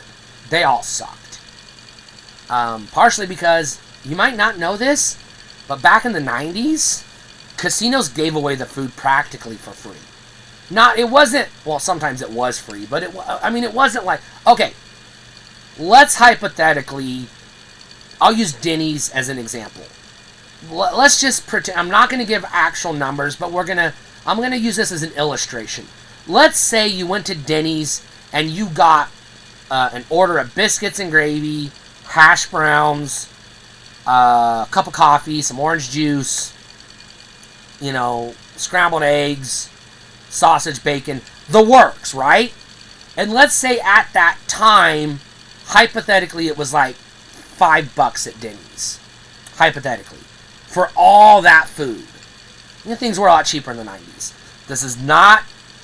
These are not real world examples, but these are hypotheticals as an illustration for how things were different at the casino. Let's say you went to they called it a coffee shop, but we used the term coffee shop back then to basically mean 24-hour diner.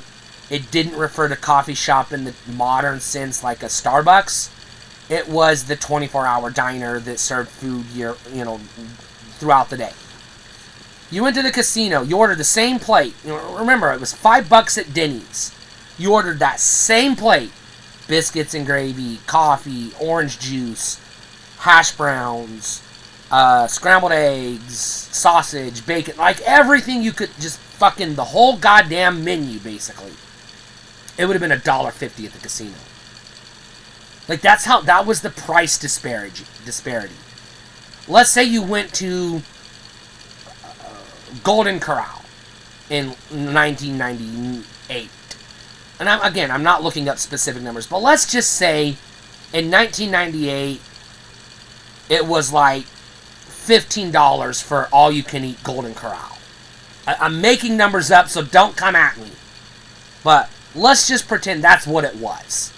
If that's what it was at Golden Corral, it would have been $4 for all-you-can-eat buffet at the casino, and it was a better buffet. So when I say the casino gave away the food, they didn't just say, here's free food, but it was so incredibly cheap compared to the regular restaurant. Like a cheeseburger. Let's say a cheeseburger was $4 at McDonald's. It was 99 cents in the casino. If a slice of pizza was $1 at fucking Little Caesars, that same slice of pizza was like 25 cents at the casino. I'm making numbers up, but this is to illustrate the fact that it was incredibly dirt-ass cheap to eat at the casino. And they told us this in orientation when they hired us. It was on purpose.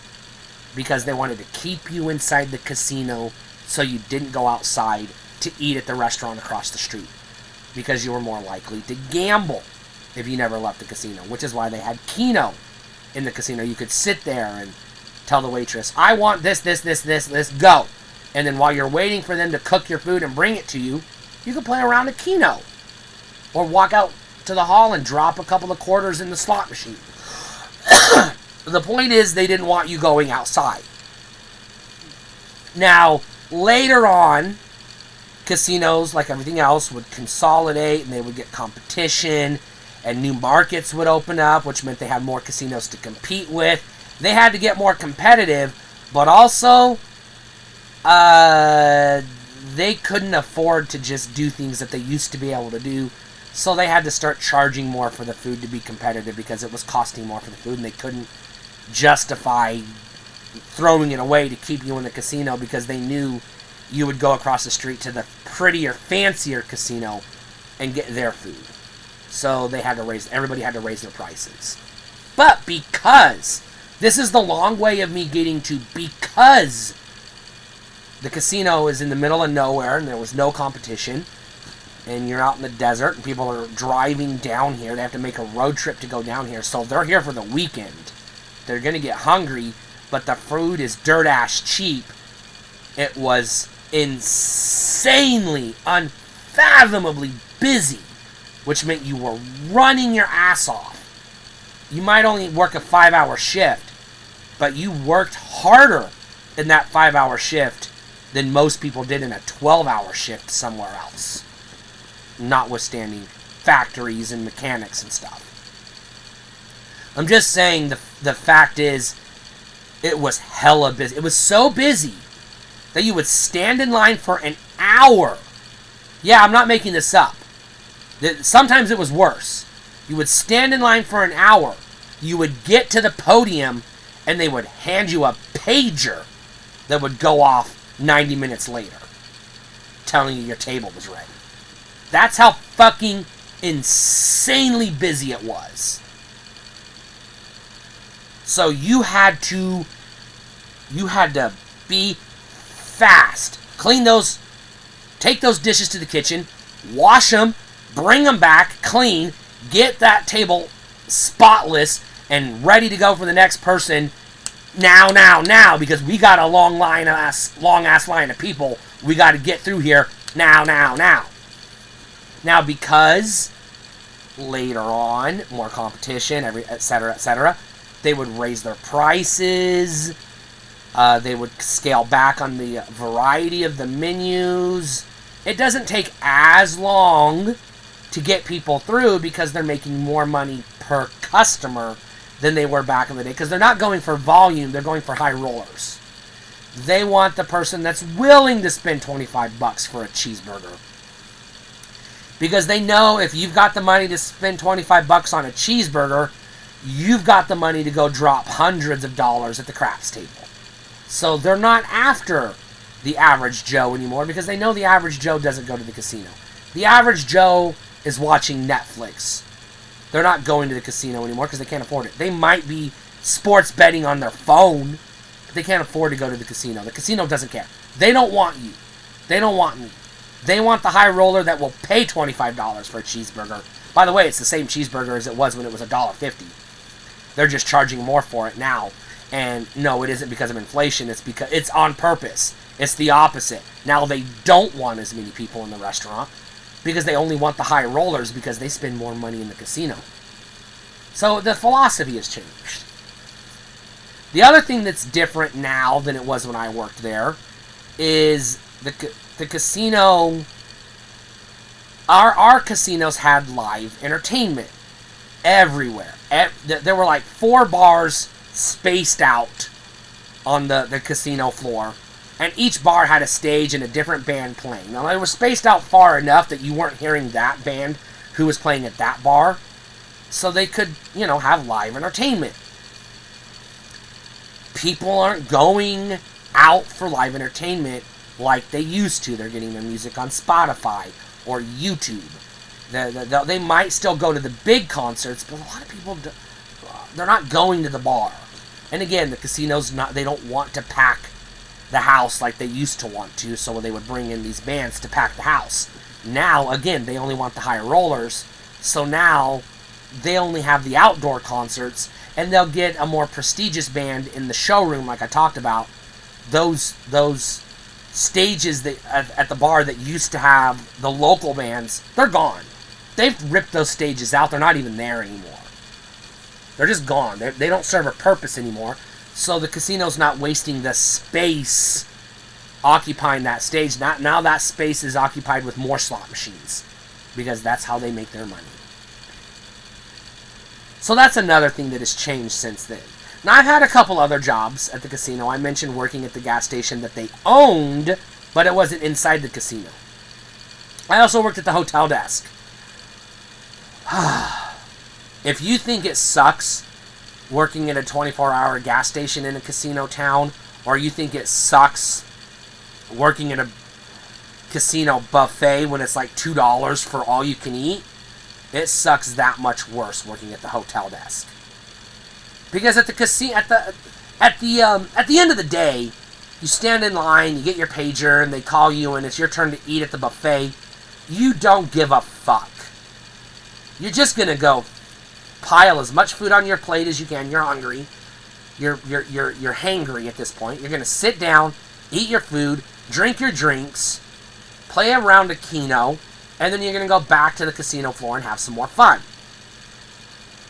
But if you get to the casino and your room isn't ready, or the bathroom smells funny, or there's brown stains on the sheets, or just anything is wrong, you're not politely going to the hotel desk and saying, "Excuse me, miss, my room is inadequate.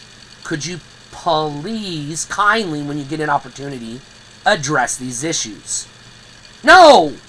You're getting in my face and saying, "Hey, bitch, my room stinks. What the fuck?" And I have to listen to you yell at me. That's the difference.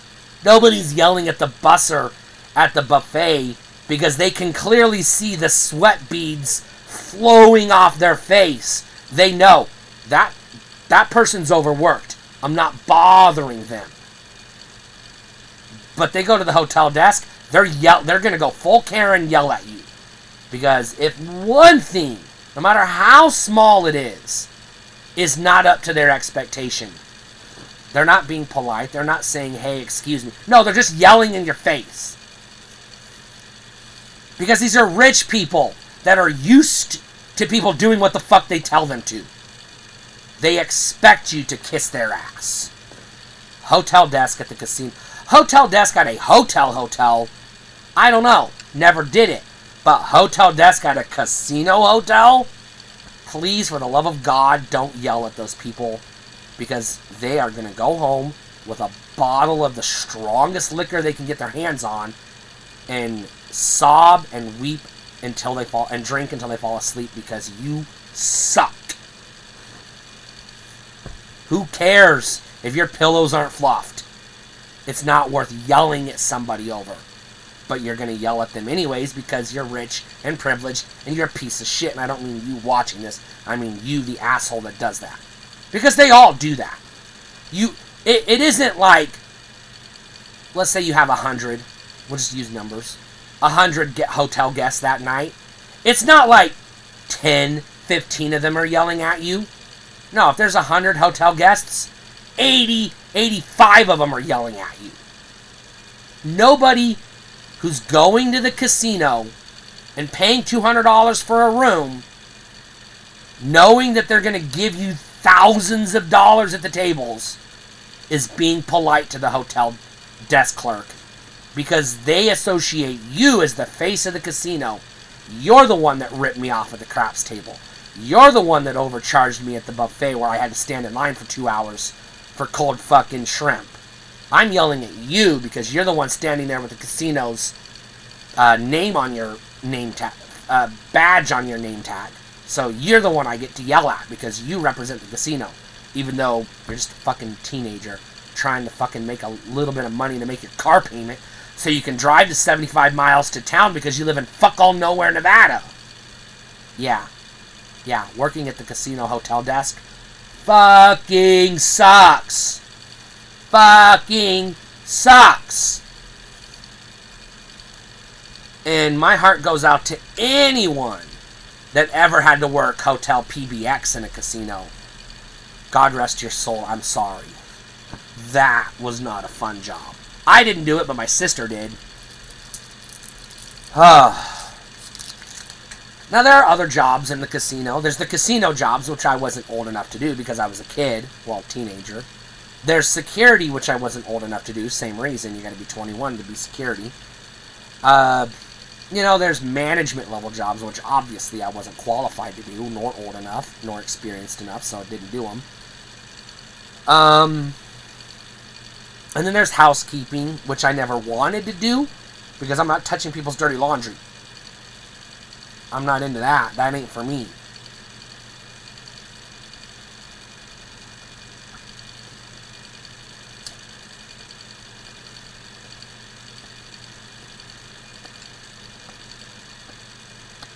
But I had friends who were slot techs. I was a slot tech briefly. I had friends that did every job there was to do in the casino. The general consensus was there was one enviable job everybody wanted. It was the only fun job in the casino that paid good, that didn't suck, that people weren't yelling in your face most of the time. It wasn't craps. It wasn't poker. It wasn't Keno or Sportsbook. Those people who are sports betting are belligerent. It was blackjack.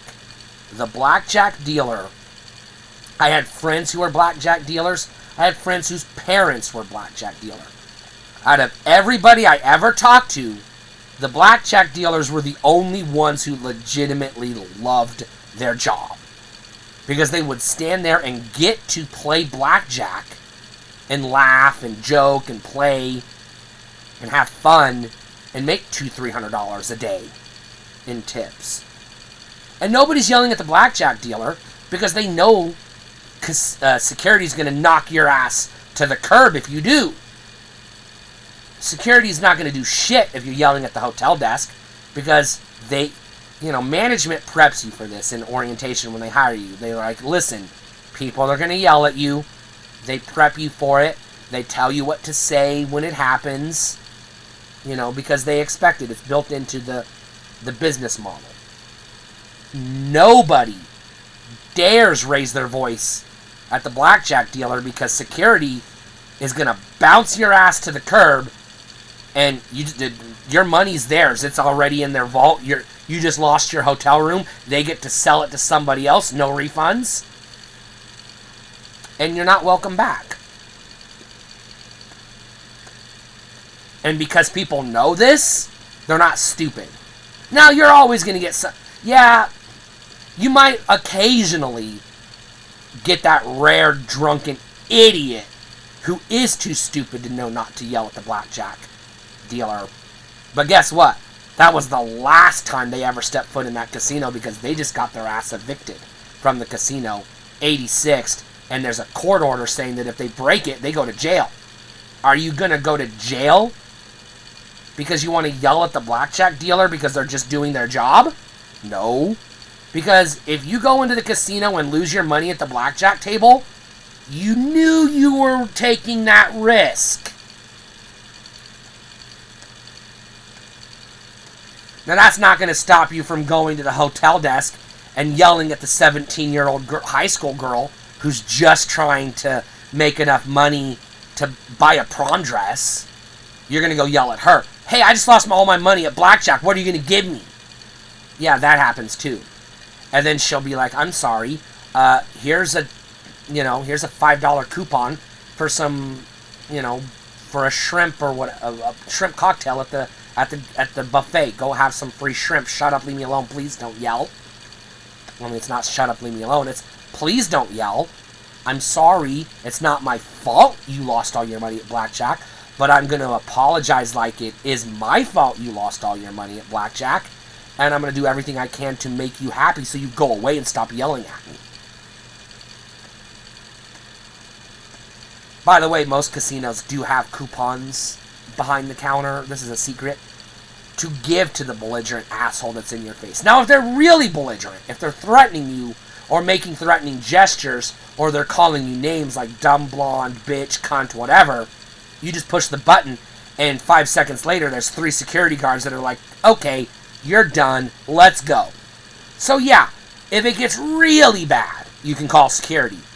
But even security will tell you don't fucking waste their time unless it's worth it. Because they got shit to do. They don't got shit to babysit your feelings. Which is why I am telling you, the person watching this video, do not work at the hotel desk of a casino unless you've got fucking lizard skin and you can take it.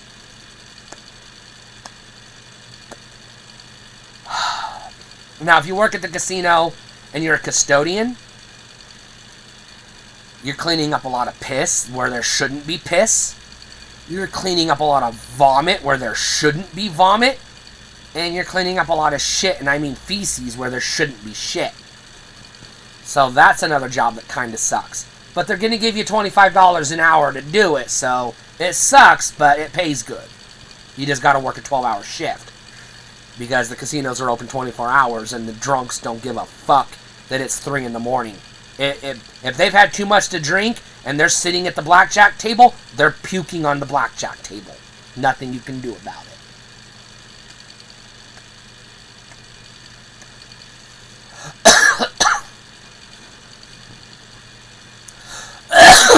Now, that's not to say there aren't people that do PBX or work at the gift shop or whatever that actually legitimately like their job.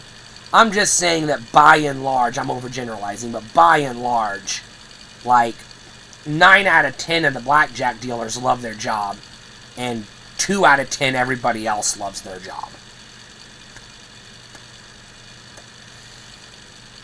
I don't have a lot of friends that were security guards, and that's because that's not an enviable job. For obvious reasons, you're dealing with drunks, some of them who are armed, because casinos often operate in states that don't have concealed weapon permit carry restrictions. And the casinos can't put "no guns allowed" on the front door because, well, it's dangerous to let people with guns into a casino, but they do, because if everybody has a gun, it's not going to turn into a Wild West shootout. Although it did happen once when I was working. I just got off shift. I was walking home, and I could hear the gunshots, and then sirens, and then there were cops everywhere, and it was like, holy shit, there actually was a shootout at the casino. It does happen. It does happen. It will happen in your lifetime if you work at the casino long enough. And I can say that definitively, put a stamp on it. It's going to happen at some point in time. It's not going to be every day. It's not going to be every year. It might be 5 years in between shootings. It's going to happen. And honestly, it's just something you have to deal with. And they prep you for that too in the orientation, because they know it's going to happen. Now, this isn't every casino, obviously, but I'm generalizing. And by the way, I didn't just work at the one casino. I've worked at like 1, 2, 3, 4, 5 casinos in my lifetime, spread out between 3 states. It was more or less the same experience every casino I worked at.